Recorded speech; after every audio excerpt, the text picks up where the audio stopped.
Hello everyone, खमा गणिसा। आप लोग कैसे हो? आप सभी को मेरे चैनल में स्वागत है। तो फ्रेंड्स, आई होप आप सभी की पढ़ाई अच्छे से चल रही होगी और पूरा मन लगाकर आप पढ़ाई कर रहे होंगे, ऐसे मैं आपसे उम्मीद करती हूँ। आज है हमारे टारगेट का डे 11। वैसे आपके हिसाब से डे 13 है, लेकिन मेरे हिसाब से 11 है, क्योंकि 2 दिन मेरी पढ़ाई नहीं हुई थी। फाइनली आज मैं आपको बताना चाहती हूँ कि हमारे जो भी दोनों पेपर है, फर्स्ट पेपर और सेकंड पेपर, इनको लास्ट के दिनों में हम किस तरह से मैनेज करें कि हम दोनों को साथ लेकर चल सके, साथ ही में हमारी दोनों में अच्छे से तैयारी हो सके। तो आपको मैं सबसे पहले बताना चाहूँगी, हमको सबसे पहले हमारा टाइम मैनेजमेंट जो होता है ना, उसको ढंग से बिठाना। तो फ्रेंड्स, सबसे पहले आपको कहना चाहूँगी, मेरे फ़ोन में आ रही है बहुत सारी दिक्कत और फ़ोन में एक्चुअली बहुत सारी प्रॉब्लम आ रही है।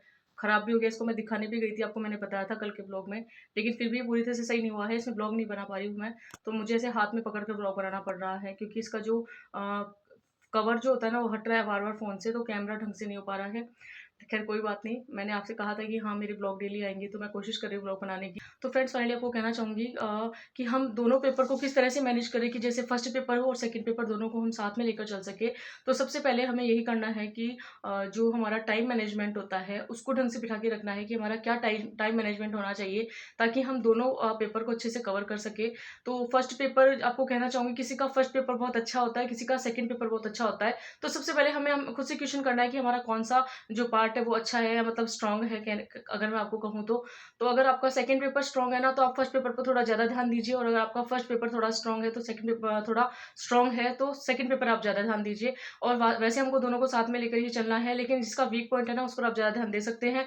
जैसे मेरा अभी सब्जेक्ट है, वो बहुत ज़्यादा वीक है, मेरा खुद का एसएसटी सब्जेक्ट जो है, तो मैं थोड़ा सा टाइम उसको ज़्यादा देती हूँ, जीके फर्स्ट पेपर को थोड़ा कम टाइम देती हूँ। लास्ट के टाइम में क्या होता है, जब भी हम किसी से बुक के बारे में सुनते हैं ना कि हाँ, ये वाली बुक मार्केट में चल रही है, या ये वाली बुक बेस्ट होगी, तो हम उस तरह से बुकों को ध्यान में रखकर उन्हें लाने के लिए सोचते रहते हैं, और जो मैटर हमारे पास में होता है, हम उसको पढ़ते नहीं है। तो आपको कहना चाहूँगी, जो भी मैटर हमारे पास में है ना, वो बेस्ट है। सिर्फ अगर आपको बुक लेके आनी है, तो एमसीक्यू वाली बुक ले आना, या फिर मॉडल टेस्ट पेपर। बाकी आपके पास में थ्योरी की जो भी बुक थी, इतने दिन से जो आप पढ़ रहे थे, उनको ही पढ़ना है। किसी की बातों में नहीं आना है कि आप ये वाली बुक लेके आइए या ये वाली बुक लेके आइए, क्योंकि बहुत सारे एस्पिरेंट्स होते हैं, अधिकतर का मैटर सेम ही होता है। 90% ऐसा होता है, जो जो बुक मैं पढ़ रही हूँ ना, वही आप पढ़ रहे होते हैं। इस तरह से हमारा 90% मैटर तो सेम ही होता है। कुछ कुछ बातें अलग होती है, तो इतना मतलब उस पर ध्यान देने की जरूरत नहीं है। तो सबसे पहले हमें यही करना है, जो हमारी विषय सामग्री है ना, उसी पर विश्वास रखना है और उसी को पढ़ना है। दूसरी बात आपको मैं कहना चाहूँगी कि हमें थोड़े से दिन फ़ोन से दूरी बना लेनी है। फ़ोन से दूरी का मतलब ये नहीं है कि हाँ, हम फ़ोन को बिल्कुल साइड में रख दें, ऐसा नहीं है।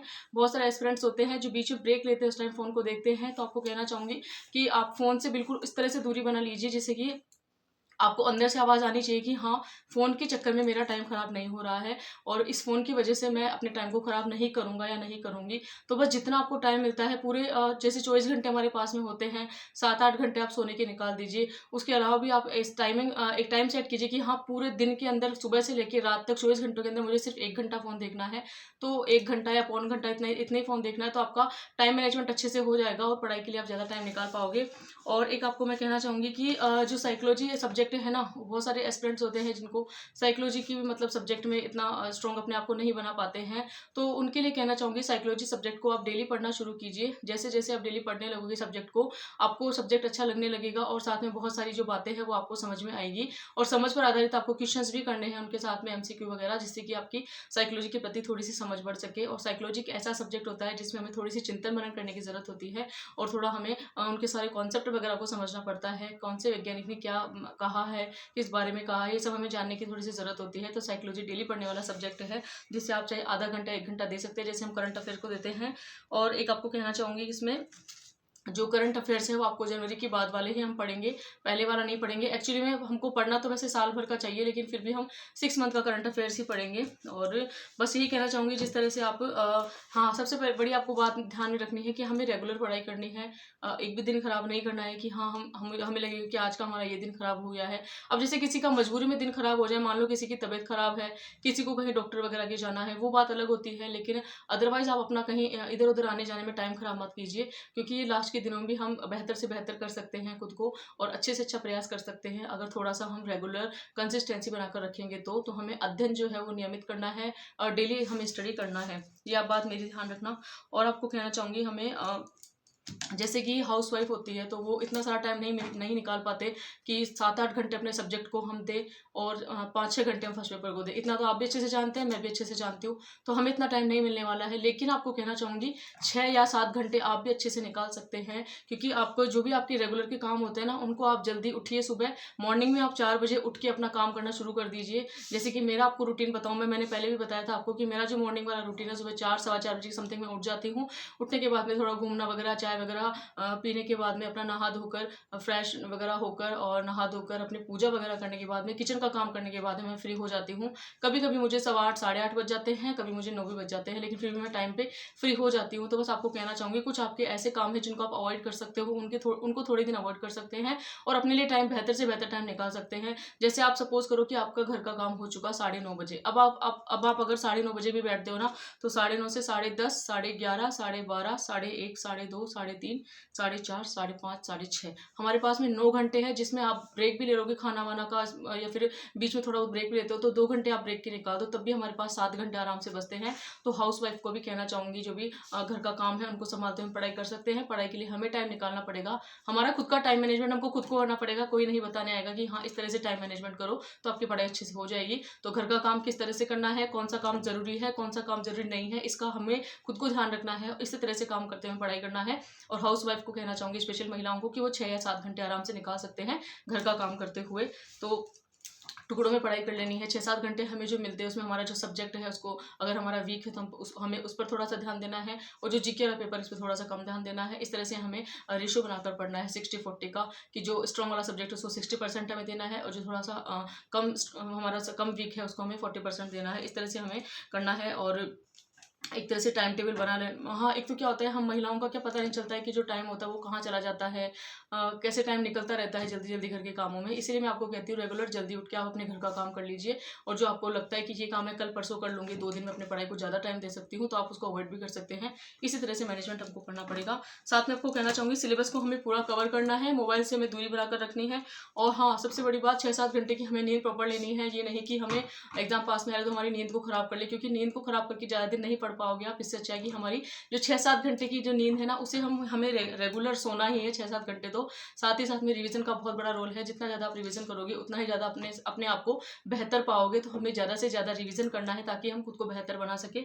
और साथ में PYQ और MCQ, इनका बहुत बड़ा रोल होता है। तो आपसे कहना चाहूँगी, PYQ और MCQ को भी साथ में आप रेगुलर पढ़ना शुरू कर दीजिए। और ये आपको मैं इस अप्रैल के महीने से कह ही रही हूँ लगातार, और अब भी कहना चाहूँगी, आपको घबराने की जरूरत नहीं है। सिलेबस कवर जिसका नहीं हुआ है उनको भी टेंशन करने की जरूरत नहीं है, क्योंकि हमारे पास जितना टाइम मिलता है हम पढ़ाई को दे रहे हैं ना। अब ये तो है नहीं कि हम हमारा पूरा टाइम पढ़ाई को दे दें, क्योंकि अदर काम भी हमें करने पड़ते हैं। इसी तरह से जिसको जितना टाइम मिल रहा है ना, उसको उनको अपने पढ़ाई में लगाइए, और रेगुलर पढ़ाई करते रहना है। कोई भी बहाना नहीं बनाना खुद से कि आज हम कल पढ़ लेंगे, परसों पढ़ लेंगे, अभी तो 2-2.5 महीने पढ़े हैं। इस तरह से हमें खुद को बहाना नहीं बनाना है खुद से।